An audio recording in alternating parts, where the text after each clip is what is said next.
Dude, oh man, there's so many questions I want to ask you now that I don't even know where to start. But I think the most I'm sorry. This typically happens. I'm sorry. it's And all good. and I'll try and get as basic as possible.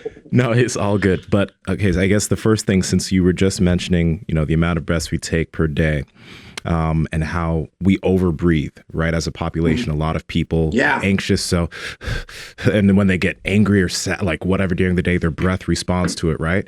We had Patrick McKeon on the show sometime last year, and he was talking about how, yeah, we overbreathe.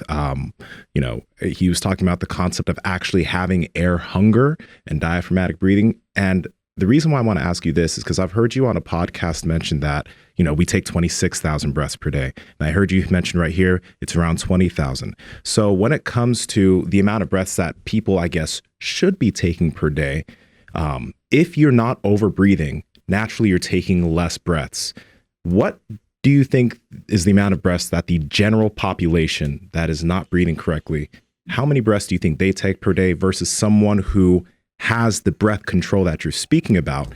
And what are the things that we can do to have better breath control? I'm not text messaging anybody right now. I'm That's just all going to do good. some simple math for it. I am going to do some simple math. Here's a calculator. The general population is, so here's what's being called normal now. 20 breaths a minute. Oh, You guys want to do 20 breaths a minute real quick? yeah. You're gonna Sounds like- you're gonna hypervent. Yeah. You're gonna feel hot. You're gonna feel hot. Yeah. All right. So we don't need to do it because it'll just waste a minute. But you'll feel high. Anybody can go do that if they want, right? Like Wim Hof, like 30 breaths. You usually do that in about 90 seconds during Wim Hof practice. 30 breaths. That's 20 breaths a minute. So now, granted, these breaths that people are taking are not in excess of full tank, right? They're more like, but if I'm 20 breaths a minute, so that's by 1 hour, there's 60. So there's 1,200 times 24, 28,800. Wow. That's general population. Right? Like when I've measured me, I've got some pretty accurate medical pulse oxes that are doing enough like stuff I've spent way too much money on just to because it's better than the $20 pulse ox. I've seen in and around 8 to 11 breaths a minute for me, and that's pretty low, right? There's yogic text that talks about 6 breaths being basically where the sweet spot is, and then at 3 breaths you're in tune with nature. I'm like, I don't know how the fuck you're getting there, but you're just sitting there doing full lotus, controlling your breath all day. And I don't, I've got stuff to do, so I'm living in a different world now. But nonetheless, there's your numbers, right? Like, so 28,800, roughly 29,000 breaths a day, right? So that doesn't mean more oxygen. That means less oxygen. That means tissue, joints, heart, lungs, like every organ we've got is actually not being utilized efficiently. So stress is higher. We've moved the needle more towards, and I'm not demonizing carbohydrate, but it moves the needle more towards higher carbohydrate use. So we move more towards that glycogen marker. Okay.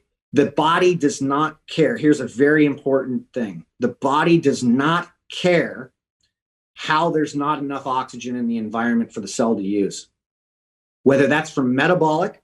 So if I stand up right now, like I just did, right? There wasn't enough oxygen in the area for my legs because my breathing rate is probably down, right? So it automatically shifts more towards some anaerobic activity, but it'll normalize because my ventilation rate will pick up at some point to catch up with that, right? Well, what if I restricted that? And I actually played with that a little bit. Like maybe I just shut my mouth instead of opening my mouth. When's it become necessary to do that? And so there's this whole movement towards, strictly nasal breathing.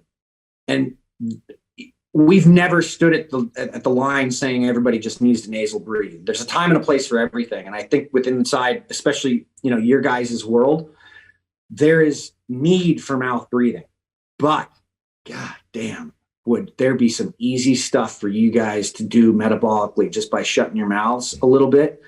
And it would change so much, especially, well, at least from what I've seen, right? What are some of those easy things?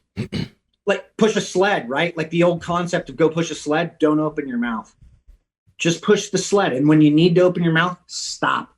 So do you suggest, pushing a weight that allows you to do it in somewhat of a comfortable range, right? Like, you don't want to stack on tons and tons of weight and make it some big max effort thing. And for most guys, and I mean, look, man, I've been to powerlifting meets. Like I did powerlifting when I was much, much, much, much younger, before we even met.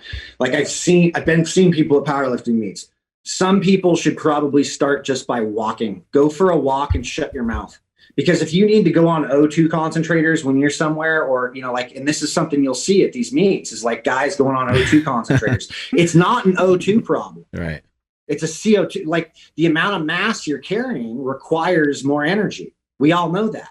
Okay. So what's the byproduct of that mass? CO2. It's your carbon dioxide, the offloading, right? So maybe shutting your mouth and even just like walking a hill might be a good place to start if you're a bigger guy and you never practiced it. Correct. And that is exactly where we start with most people, even elite athletes, man. It's like, look, just take the humble pie right now, start here, and let's see what happens in a few weeks. And this got a lot easier real quick. Yeah. That's aerobic efficiency.